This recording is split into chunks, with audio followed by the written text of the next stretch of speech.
And that is part of the reason that I'm into yoga and biohacking, because I got put on the traditional plan of take this prescription medication, it'll be good for you, it'll help you think and focus and do all this stuff. And I said, you know what? There's got to be a better way. And so I took it into my own hands to become a superhuman, right? And challenge the quo and eradicate medicine and say, you know what? The way to heal is through nature. And you know, it's unbelievable until you do it. Hello, everyone, and welcome to the Flow Over Fear podcast, where it is our mission to help you to rise above fear and realize your ultimate potential in leadership and life. I'm your host, Adam Hill, and it is my goal to share with you the human side of high performance. My guests share their experience with fear, anxiety, struggle, challenge, and most importantly, despite all of it, how they rose above it to achieve incredible results. So, if you're ready to rise up, let's get started. Welcome to Flow Over Fear, everyone. Thanks for joining us. I have a great guest today, a real Renaissance man. His name is Brett Harmeling, and he is a father, a husband, a Renaissance man who seeks adventure and is passionate about living life to the fullest. Brett is a serial entrepreneur, a philanthropist, an investor, an MBA involved in AI, technology, real estate, and biohacking, all of the fun stuff.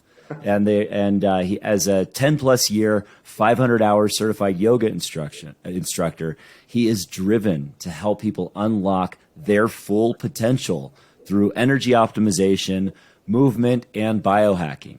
Brett has traveled to over 56 countries and enjoys nature-inspired exploration, cultural experiences, and all sorts of great things like that. Brett is focused on activating relationships to create communities that generate limitless opportunities to solve complex global issues that leave an indelible imprint on humanity. Now, Brett, is that all? Welcome to our show, buddy. Thanks for being here. Adam, thank you so much for inviting me to come on here. I'm super excited to be here and grateful for the opportunity. Absolutely. Well, I love that description as a Renaissance man. I mean, you have this passion for life, and I think you've described yourself as a unshakable optimist. So where does that stem from? Like, how do you stay optimistic? I mean, I know there's so much going on in the world today. How do you keep that optimism amidst everything that happens in life? Yeah, I mean, I grew up small, you know, and I grew up with the limited beliefs that I couldn't do certain things, and I was bullied as a kid, and from those experiences, I really was like I was the little engine that could, and I just kept going, I kept pursuing, I kept pushing, and that resiliency led me to make remarkable impacts in anything that I got involved in. So I'm like, okay, here we are, the little engine that could, or that lion heart mentality, like I'll never quit. people didn't like that, but at the same time, it's like I'm going to keep going, and people know that about me. So it's all it's all persistence based, and I can resonate certainly, and I can relate to the being bullied as a kid. And I kind of want to step back and maybe talk a little bit about that, because there seems to be a theme that happens with a lot of high achievers that I've talked to that says, like, as they were younger, they went through this kind of trial, or they were maybe introverted, or they were bullied. How do you think, do you mind kind of talking about what happened there and how that shaped you going forward?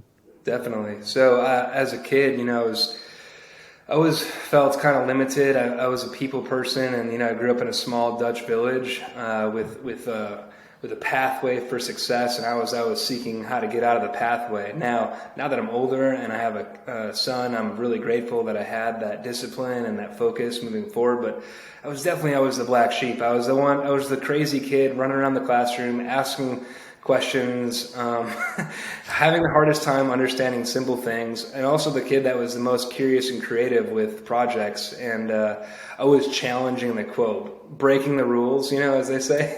Right. And so being in that place, you know, is really uncomfortable when everyone knows everyone. And so it was fine because it allowed me to see that I was different. But I think, like, now that I'm an adult and I have wisdom embedded in me, like I realize that, like, our greatest gift is, like, our unique ability to just simply be ourselves. And the more we become ourselves, the more we're able to actually activate transformation and change in the world in the prospective markets or businesses or things that we're touching.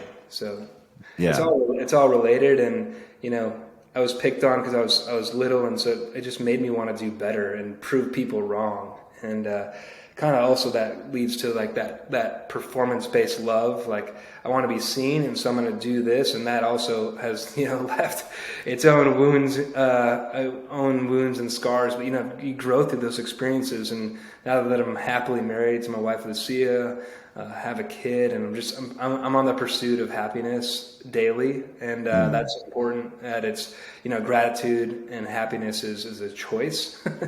And so it's important to remind yourself, like, life is going to throw things at you. So it's not if it happens, it's when it happens.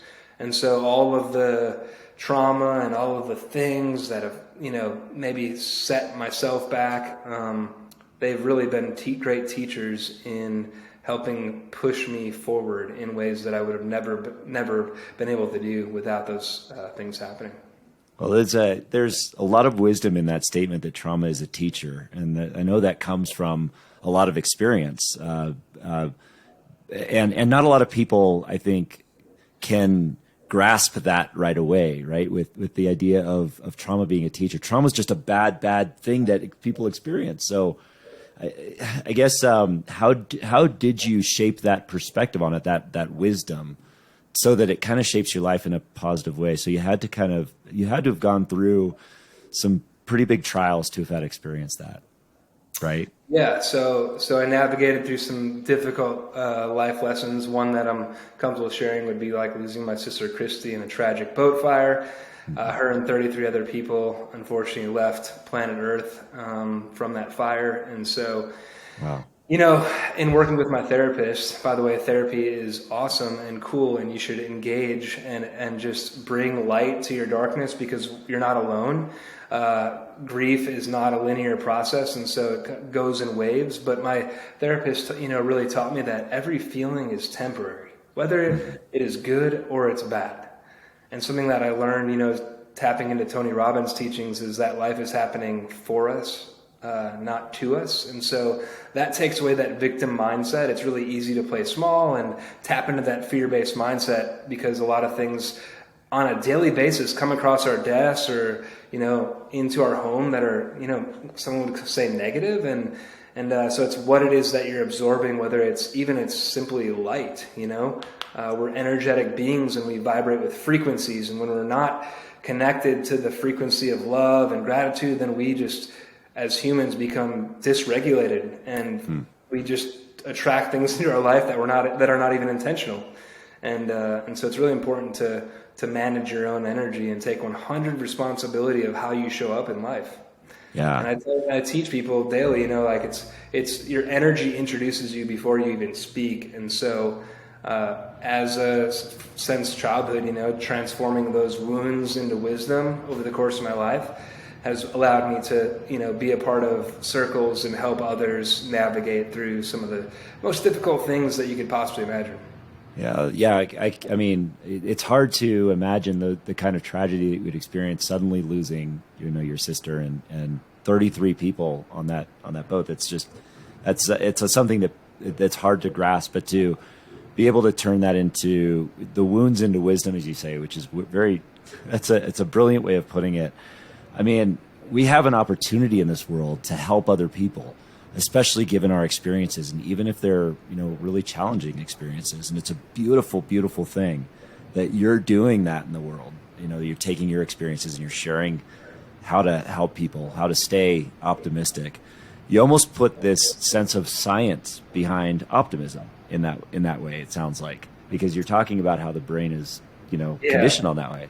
Yeah, so my undergrad is in education and behavioral psychology. I have an MBA from Rice University, but so I just love to study, patterns that people, like, why do people do what they do? It's like, that's kind of where I'm actually passionately curious. I'm the person that I always ask, okay, that's great. Like, why do you do that? And so what I've realized is that people will hold on to their pain until they actually find something to value more than that pain. Because people move because of pain or pleasure. There's just really only two things. When you think about it, like pain trumps pleasure any day of the week. If you're having a good time in your bedroom and there's a bear starting to attack you, you're going to go to the pain, right?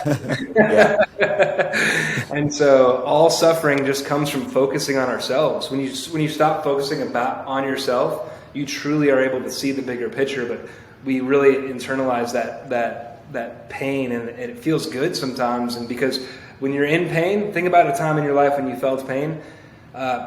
People reach out. People are like, "Are you okay?" And people are like very supportive. But when you're not, if you're not, and you're just okay, and you're feeling good and strong, chances are people are going to try to make you feel pain. It's like inversely perspective, and so it's just important to understand the psychology of good and bad, and pain and pleasure, and how those feelings and those sensations make you make choices, and how you respond to those choices. Some of the most powerful leaders in the world, including I'm on the cutting edge of really bridging that gap between finance and real estate and getting people optimized in their well-being. And so the discussion around energy, and how energy is just a resource from God, and it's how you use that energy, which is money, as a resource to enhance and evolve life and other people's problems. There's healthy ways to do that. And so it's just, but it comes from wisdom. It's just, and consciousness, right? And it's truly there's gotta be intention behind it. Otherwise the energy doesn't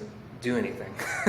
So you have to be aware of it. You have to be conscious of it in order to make that transformation.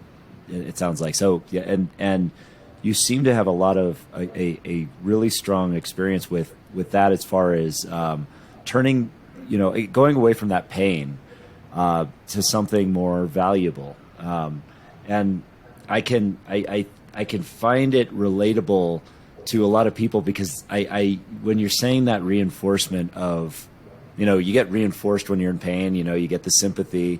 And so sometimes I guess it pays to feel like the victim sometimes. How do we let go of that? How do we make pleasure more valuable than the pain? That's a good question, Adam. And I think the way to just shift that focus is to start practicing gratitude. It's like literally a practice. And so I specifically utilize a journal called the 5-Minute Journal, and it's by Intelligent Change.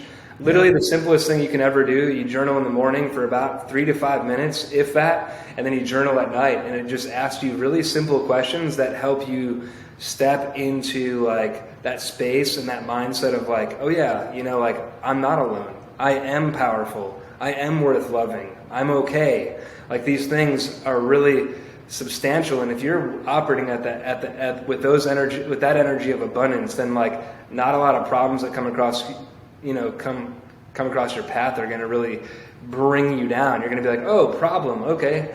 How does this make me feel? What am I going to do about it? Versus like stepping straight into the craziness. And so, yeah, I'm glad you brought up the 5-minute journal, because I started using that a few weeks ago, and I'll tell you, I hate it and I love it, because when I get to it, I'm like, I just want to go to bed. I don't want to write this down. But the discipline of doing it, or even right when you wake up, it's like, okay, I have other things I want to do, but the discipline of doing it does make a difference. Like it brings your mind to that right spot during that day. So just those powerful shifts. I love how the powerful shifts can come from just the smallest changes. So that's pretty huge. And then and how so you've got a lot of projects going on. You're an entrepreneur. You're a serial entrepreneur. You're an executive in a lot of different things: finance, real estate, even biohacking, all these kinds of things. How are you finding the time to do that? All of those things, and with the family and things like that. What kind of advice can you give there on how to balance all that stuff? Yeah, this is just the pursuit of what you love, right? And so I actually just shared this weekend with the GoBundance Spartan Race team. GoBundance is a group that Adam and I are involved in. It's a really great group of guys, that that are leading epic lives and just committed to nothing shy of like going for it. And so I just shared in that group like the importance of me of not playing small, and like how how staying focused on what you're passionate about, when you like, I can, like, it's an obsession, and I'll call it healthy at this moment, but I love connecting and curating relationships that advance the potential of something that was never possible. Mm-hmm. And so what that can look like is making 2 introductions to 2 different companies, 2 different executives, 2 different, getting people placed in the right jobs, like you name it, like I'm down to do it as long as the result is positive. And I gauge whether or not energetically people are ready for it. Right. And so it's a pretty disruptive place to be in, and not always accepted because you come in, think about it, you come into an organization that's doing something and they're doing well, and you're like, but what if you could do this? And then the upside was this, like, what if it worked? Yeah. And like, I like to be in those conversations because, fairly recently just joined a team, Verijet, and they're disrupting the way that private aviation will look and feel and work forever. Mm-hmm. Yeah. And so it's like, and they have the right resources, the right team, they have everything aligned. And so in like noticing that and seeing it and having that real world experience, I'm able to like anchor into that potential. And from that potential and believing in the people that are behind the mission, able to insert myself in a very healthy way to advance that offering to the world in a better way. And so that's like everything that I do. I come in and I, kind of operate at, some people would say almost like in a consulting aspect, except for it feels and looks a lot different because I just become an integral part of the team, and energetically, I don't work with any organizations that I'm not aligned with energetically, even if the like money, thankfully at this point in my journey is not a factor. And so I'm not money driven anymore. I'm purpose driven, and it's really shifted that impact for me. And I know that everyone's not there, but if you just stay true to what you're doing, whether it's your W-2 or mowing lawns or whatever it is, if you surround yourself with the right people, I promise and guarantee you that if you look around, your life will start changing like pretty fast over like just by being around people that you're inspired by, that are challenging you. A mentor of mine said, and he's like worth over 100 million. He goes, I just literally every day try to do one thing that makes me uncomfortable, and I try to find myself being the dumbest person in the room. Yeah. I'm like, wow, you're like the top of the like in my mind, so just I'm inspired by other people's greatness and success, because us as humans, like, we're advanced creatures that have like limitless potential, and so we're responsible of creating the life that we want to live and lead. And so it's like, if not us, then who's going to do it? Yeah, that's such a great point. That surrounding yourself with the right people. It also gives us a sense of like, when you surround yourself with the right people, the wrong people also kind of show themselves too. So you kind of realize who that is, and it becomes obvious who you should let go of. At least in my experience, would you say it's? Yeah, go ahead. To that point, real quick, I almost can guarantee, but take a note. Like, has anybody that's above you, or like that you consider like really successful, have they ever like commented on a social media post or reached out saying that like what you're doing is crazy or stupid, or like cutting you down? Almost guaranteed you they have never. It's always the people that like you're taking off and they want to bring you back down to their level, and then it's like they're trying to cut you off at the knees, but you're like, sorry, I gotta go. And it's not a bad thing. Speaking of relationships, like Adam, people, like when you have healthy relationships, sometimes those look like being friends with someone for 2 months.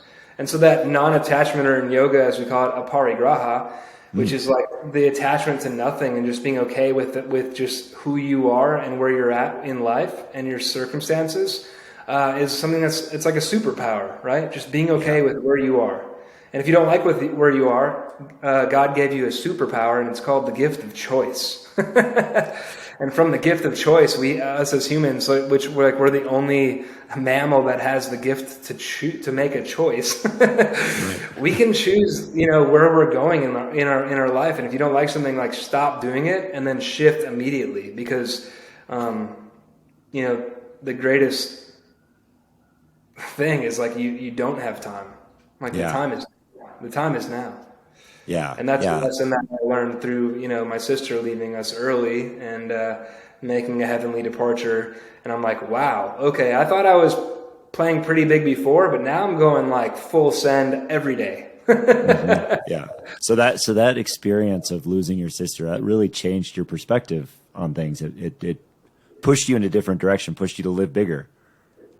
Yeah, I mean, as a practitioner of energy and movement and just nature, like, part of the thing we're doing here at Happy Life Labs is getting people reconnected to nature using technology, using bees, using different types of tools and practices to get people back to nature, because we've become so disconnected, right? That we're just like, we become so connected, like, right? Social media, all these platforms, how do I reach out? That we've become disconnected. And if you think about you got to think about when's the last time that you haven't had a piece of rubber between yourself and the earth? When's the last time that you've, hugged a tree or touched the ocean or like really engaged with nature? I believe that the body has all the tools it needs to heal itself. And I'm not saying I don't believe in doctors or like medicine. I think they all serve a great purpose in where we're going in terms of living longer, better lives. But at the same time, we do need to be connected to the earth. The earth holds a charge, 7.8 milliseconds per second, right? And so if we're not getting that charge, which, lightning strikes the earth 1 million times per second for a reason, right? Mm-hmm. It's charging the earth. And so if we're not absorbing that energy into our system, we're getting disconnected. So that, being exposed to bad foods, toxic chemicals, bad lighting, all these things are causing us to live in this disruptive state, which, is hard. It's hard to deal with. We already have the stress, the stresses that we have as humans with like relationships. And so imagine not being connected to like earth and then also having to deal with your relationship problems or your business. Yeah. It's like they're all connected. So step one is get grounded, because we grow from where we're grounded. Yeah. And getting grounded means literally getting grounded. So you mean literally getting connected with the earth. So literally getting connected with the earth every day. Nothing would get it, like literally nothing. Adam, will just imagine if you didn't wake up tomorrow. Would you regret not going outside today? 100% of people would say yes. Yes. Because you get to look around. There's a study about people that have been in prison and are incarcerated, like their greatest, like that have been like in maximum security, like the hardest thing ever is the deprivation from nature, because you become inhuman. So you don't even know how to be yourself. And so, what's crazy is that we do that to ourselves without even having to be arrested or do crazy things. And so, that's something that I'm like really passionately serious about, because and also because you'll never build a business bigger than you build yourself. And so if you want to grow, you got to get grounded. That's like step one of everything. And that's number one tip of biohacking. If you want to know, is just going outside 90% more of the time. We were not designed to be inside. Being inside is 75% more toxic than being outside. So I'm going to start doing my podcast outside, Adam. That's a good idea. If you can pull that off without the wind and all that kind of stuff, then let me know, because that would be a great way to go. Yeah, the outside podcast with Brett Harmeling. That'll take off, dude. So I think it's a great segue into the biohacking piece, because this is something that's huge, and I'm really into this, but not to the level that you are. But I mean things like breathing, things like taking the natural stuff that we're already supposed to do and just leveling it up. I mean, I know that you're into the Wim Hof breathing, as am I. Cold immersion, things like that. How have those kinds of things changed your life and given you that energy to succeed? Yeah, so we as humans try to overcomplicate things, right? And so and then there's a monetary benefit to a lot of things, and so and I have a cold plunge, so I'm not saying don't get it, but I'm saying do things that make your life easier, especially if you have to because of time and energy. But really, back to the breathing thing and cold and hot, they're natural things. Like, we weren't also made to just be at 71 degrees all the time. We get comfortable in these rooms. Our bodies were made to be variable species that adapt and thrive in different dynamic environments. And adjust. Now, as we are generationally conditioned, we evolve as humans and are from a cellular level, and so our cells adapt, which is fine.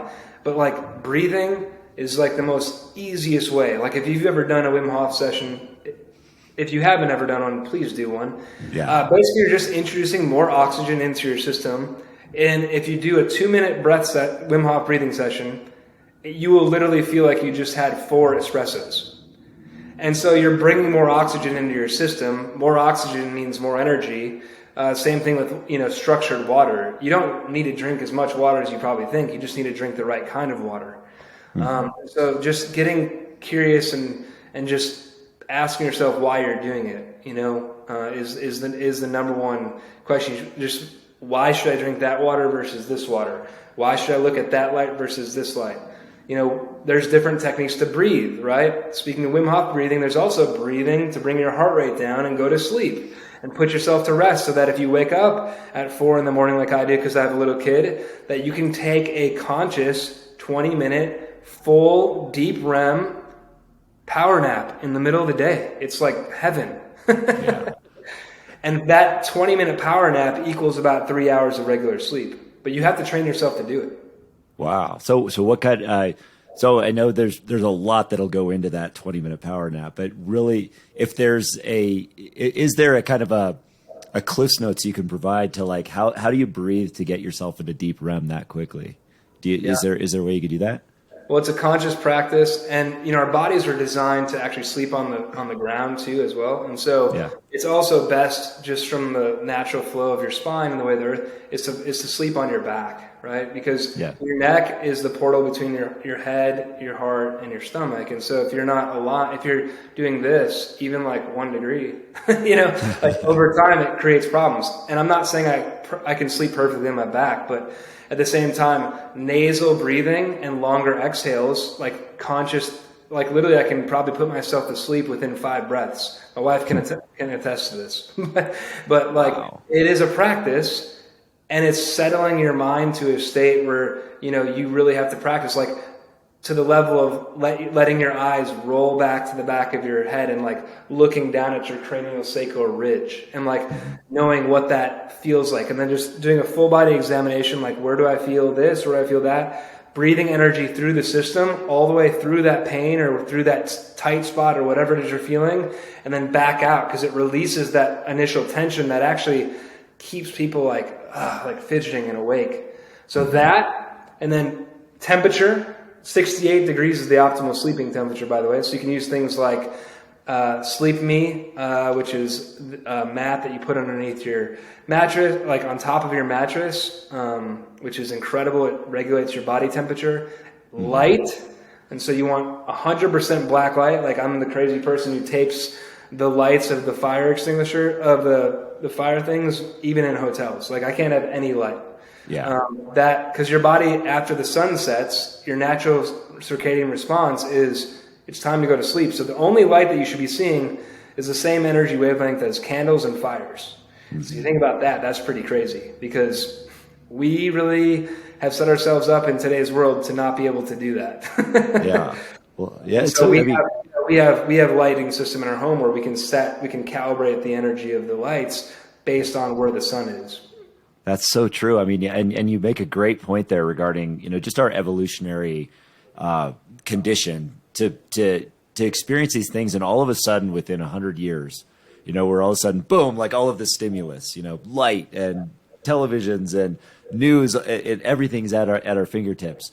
And that, I mean, I can attest to this. My kids can attest to this, that causes a lot of anxiety, a lot of sleeplessness, a lot of, unhealth, a lot of lack of energy. And so I really do believe in what you're saying here as far as getting back to that, especially within the natural state of what we're doing, like sleep, like how we eat, how we get our energy, right? And then like the last thing before we move on is like the most important, equally important is managing the invisible enemy, which is EMFs, electromagnetic frequencies. And so the things that your phone emits, the Wi-Fi in your home, the thing like there's tons of energetic sources that are around you that are actually overstimulating your cells, causing cellular degeneration or cellular stimulation, causing you to literally be in that space. And so like simple tools that I use, I have one right now. It's called a Lila Quantum Capsule. This has charged beads inside of it that mitigate and harmonize the energetic frequencies that I'm exposing my body to. And so I'm able to, wherever I'm going, be able to protect and keep my aura clean. Important, right? Yeah. So do you notice a significant difference with that as you're using that versus when you don't have it, or how does that? I do. Yeah. And we have a quantum energy block in our center, which, that block is a much bigger product, and anything that you put in it, it charges. And then it also charges a 3,000 foot radius around it. So incredible products like this that, not a lot of people talk about, but because quantum physics, it's invisible, you can't see it. But when you're in the presence of it, it truly does make a difference. Yeah. Like when you come to Happy Life Labs in Houston, you'll literally be like, it feels nice in here. Yeah. And we have great technology. So it's like, but it feels good. It's because everything is, we keep the energy clean. The aura of the space is good. Yeah, well, it's I would say it's easy for people to kind of shrug something like that off because, it's like, it's something people don't think about. It's like, well, it's something you don't see. But I mean, you think about it, there's, the same is true for things like radiation or other things. I mean, if we don't, try to, at least think and be open-minded to the ideas that these could be having an effect on us, it's relatively new technology. So I would, I mean, I think that what you're saying is definitely, there's something to it for sure. Yeah, Dr. Mercola and the Shielded Healing, Brian Hoyer, are the people that are way beyond, light years and beyond us in this type of stuff. But they're both people that have literally dedicated their life to exposing and expelling like the dangers of 5G. And like, okay, as good as 5G is in terms of connecting us and creating, better technology, it also comes with a major risk. And so, just like you said, radiation, like our bodies are energetic and light beings. And so we absorb energy, whether it's good or bad. We don't get to choose. We just absorb it. Yeah. And so that's why it's important to mitigate the risks and to reverse and cleanse out the things that our bodies do absorb that don't inhibit our natural growth and put us back into that space of homeostasis where the body really can heal itself.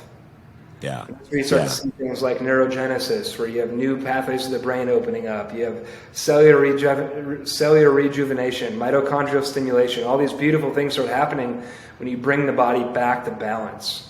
Mm-hmm. Well, I'm excited to see the direction that stuff goes, because I know that there's big things there, and I know you're doing a lot there as well. I mean, you mentioned Happy Life Labs, because I'd like to learn a little bit more about that, because it sounds like an amazing place to visit. But what are you doing through that? You mentioned with bees, and I know you're involved with Hives for Heroes and that kind of thing. What is Happy Life Labs all about? Yeah, so Hives for Heroes is a national beekeeping organization that I serve on the board of advisors for. And so in serving on the board, I recognize a critical missing piece, and that is like, okay, so there's already 3,000 people in that network of people, veterans that get paired with a beekeeper. That beekeeper helps them understand how bees work and reconnects them to nature, and also gives them purpose and also a very viable business opportunity. They look at bees like capital assets, right? And so they double in size nearly every year, give or take. And then you can do something with those bees. You can either harvest the honey and have more produce, or you can sell them. And so it's amazing. Like every year, it's like better than real estate, right? But anyway, I saw a missing piece, and so I've wanted to open a biohacking center for a number of years, and everyone knows that. Even through my yoga teaching, I wanted to integrate biohacking products, and it just never found truly the right fit.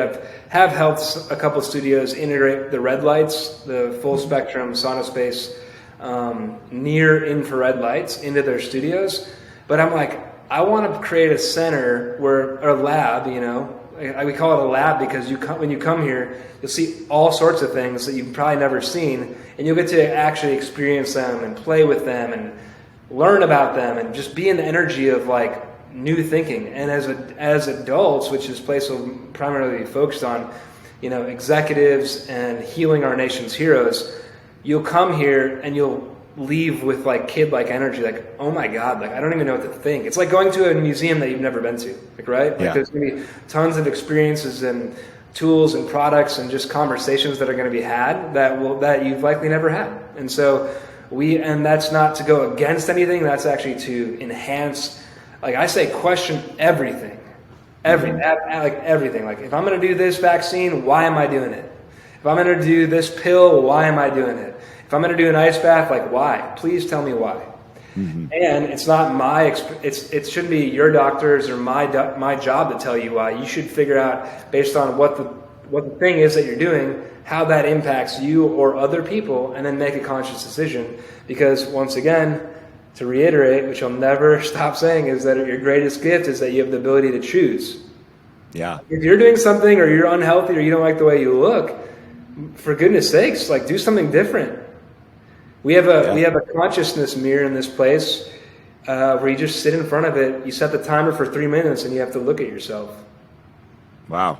And that's a powerful thing, by the way. To actually do that, it sounds like, oh, well, what do I do? I have to look at myself in the mirror every day. Yeah, really? Look into your eyes for 3 minutes. Yeah, oh, man, that's a big it's even hard. I do it, and it's like I do it consistently, and it's hard every single time. Yeah. But I've seen significant growth because you can't, like, our bodies are innately intelligent, and it's impossible to lie to yourself. And so when you're sitting in the mirror, if you like see something you don't like, or you're like, you just feel that like you can, like, like, and so it's this way of taking your life, taking the upgrade and saying, you know what, I'm not willing to feel like this anymore, or be like this, or I'm going to forgive that person, I'm going to let go. Because when you let go, you let in, right? So the more you let go, the more you let into your life. And so I believe in consciously just having that cycle flowing. Yeah, yeah. Well, I find it really amazing to see. I mean, because you not only talk this talk, but you're walking the walk, because the energy that you have and all of the things that you're doing demonstrate that, whatever you're doing is working tremendously, because you're involved in all these things. You're impacting the world on a deep, deep level, on a high level, and you're still, a great family person. You're involved in your family, and that it just seems incredible to me that you are walking the walk on the health front, on the business front, and that's true to living your values. So what are you most excited about right now? Like what within Happy Life Labs or anything like that? What are you most excited about happening there? So I'm most excited about the awareness that it's going to create about our broken system. Like you can't possibly leave Happy Life Labs in a bad mood. You can barely even say Happy Life Labs without smiling, right? Yeah. And so happiness is a choice. Our tagline is live happy. And so it's like all these things, and it's getting people and like people that are, held to very high levels of like power that are coming through our centers. Like we're working with some of the most elite professionals and athletes in the entire world already, and we haven't even officially opened. And so that based on that science and that data, that we're going to make a very big impact in the world. And so we're already talking about how we're going to mobilize Happy Life Labs and integrate it into different enterprises and create global solutions where, like, you can just imagine like a trailer showing up outside of your office and you can do a sauna or a cold plunge at lunch. Could you imagine how good of like your emails would go the rest of the day, or like how much in flow state you could actually be and productive versus like, having to think about it. And so it will also activate a lot of unique partnerships with enterprise clients that we currently have, and just creating that awareness. But really, dude, I'm like awkwardly obsessed with veterans. Like I am so grateful. And law enforcement and first responders, like these people, I've done a little service myself in the cyber intelligence communities with human trafficking, whole nother conversation. But so I have this tremendous amount of gratitude for helping these people, because they literally selflessly said, I'm going to do whatever it takes so that America can be free, like possibly die. And so not everyone obviously has been in combat, but at the same time, it's a collective effort. And so I'm really committed to helping heal our nation's heroes. And my business partner at Happy Life Labs, Steve Jimenez, is a fully disabled combat Marine veteran. And so I love him. I love the energy he brings. He is also the founder of Hives for Heroes. And so there is such powerful integration. And we met at Rice Business getting our MBAs together. And so he got to hear my vision, and I got to be a part of his because he heard mine. And then we decided that they'd work really good together. Well, that's a true champion team right there. Because I've met Steve only once at one of the Go Abundance events, but just an amazing guy. And I mean, any mission, I love that mission to support our veterans in any way we can, because I feel that same draw to that almost on a weird level like you do, because it is an amazing thing when I think about that, the type of courage it takes to do that kind of stuff. And God bless you for doing what you're doing to help them and work with them. I'm excited to see what comes out of that Happy Life Labs, and you kind of mentioned how that kind of contributes to the flow element, and I wanted to find out what that means to you as far as how flow lives in your life, and really what it means to you. Yeah. So flow to me is important because I suffer from at least one known traumatic brain injury, a level 4. So it took me out.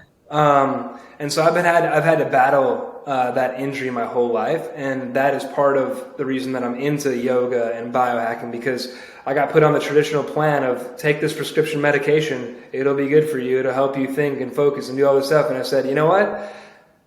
There's got to be a better way. And so I took it into my own hands to become a superhuman, right? And challenge the quo and eradicate medicine and say, you know what? The way to heal is through nature. And it's unbelievable until you do it. Like it's hard to just say, yeah, if you spend more time outside, you'll start healing, until you actually do it. And then you realize like how I don't need to run 13 miles today to feel like I'm in a good mood. I can literally just spend some time on the grass, getting the right sun and getting charged up, and take my calls outside, and I'll feel better. And so flow state is important to me, going back to your question, because when I get into a state of flow, I can knock out about 2 to 3 days of work in about 2 to 3 hours. Mm-hmm. So I use this with sound, like I use sound, right? Sound is a really important way to get into flow state. And flow state is something that it's that state, the way I describe it is it's a state where like literally the house could be burning down and you're so in what you're doing that you don't even realize what's happening.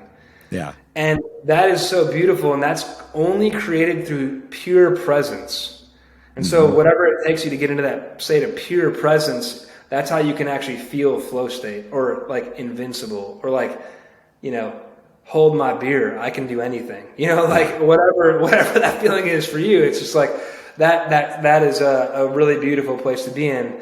And if you can get there, you should stay there. And there's a lot of good ways to, supplement, and nootropics is a new big thing, which is brain-based adaptogenic herbs and mushrooms. And I'm not even talking about the psilocybin type. I'm just talking about regular mushrooms. There's great blends being made by like companies like High Vibe mushrooms, and that are consciously like creating new ways for humans to think and evolve and like adapt and just handle resilience in a way that's simple. Like it doesn't have to always be hard. Yeah. Oh, absolutely. Yeah. That's like the mystery of flow, is you really find it yourself. Everybody has their own, because you mentioned, that there's sound that you do. And I wonder, is that like music? Is it a certain type of music, or is it some kind of ambience, or what do you do for sound? Yeah, I like listen to a Spotify playlist called Focus Flow. Everyone's brain works a little different, but if you just Google like the best frequency wavelengths of sound to inhibit thinking or creativity, like there's a frequency for everything. Like the vibrational frequency of love is 528.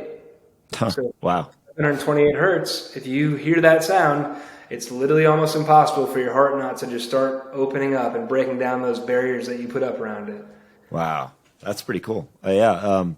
Well, that's neat. And I think everybody has their own way of getting into flow, but I'm with you. Like if you can figure that out, if you can piece that out and find that pure presence, and what I call it transcendence, because you're just literally like rising above yourself. Yeah. It's glorious to be in that state, not having to be in that worry.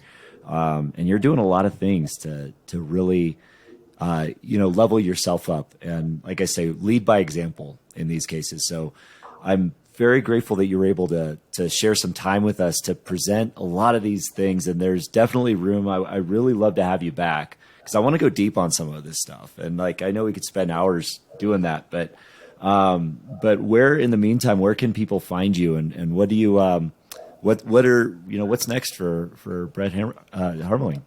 Yeah. Thank you, Adam. It's been an absolute pleasure to kind of share some of this. It's something I'm clearly passionate about. And, time doesn't wait for anyone. And so it's my time, right? It's my time to start sharing the stuff that I've learned over the past 10 plus years and bringing light to that. And so the best place to find me is either on Instagram or Facebook, Brett Harmeling. Very straightforward, nothing fancy. We're building the Happy Life brand right now. And so you'll see that evolve pretty rapidly over time. And then also LinkedIn is a really good place professionally to find me. You can also see some of the things and projects that I've been involved in. And if there's anybody in those networks that you see that I'm connected to that you want an introduction to, just please don't hesitate to reach out. That's how I got to where I'm at today. I believe there's two ways to get there. It's either education or it's mentorship. You find that person that you're like, that's the best guy at that. I want to meet him. I want to learn from him. Those two pathways are amazing ways to grow faster and to get knowledge imprinted into yourself so that you can make the change that you want to in the world. That's awesome. Well, that's incredible. We'll definitely look out for Brett. Look out for what he's doing with Happy Life Labs because it just sounds like it's world changing. And I'm excited to see where it goes. I'm excited to see where all of your projects go. Definitely check him out on LinkedIn because it'll list every project he's working on, and there's a lot there. And you'll see that this dude does not just talk the talk; he walks the walk with all of this stuff. So check him out. Thank you, Brett, for being here, man. This was an awesome conversation. Looking forward to round 2. And to everyone out there, thank you for listening, and we'll see you next time. Hey everyone, thanks for tuning in to the Flow Over Fear podcast. If you'd like to learn more about getting into flow and learn the foundations of flow, I have a free video series on my website at www.adamcliffordhill.com called The Foundations of Flow. Feel free to go there and download it and start your journey to rising above fear and achieving greater flow in your life. And if you like this episode, and I'm guessing you did if you stuck around for this long, then please do me a favor and hit the subscribe button, and you will receive notifications when I have new interviews, new recaps, and new trainings that pop up on YouTube. Thanks again for joining us.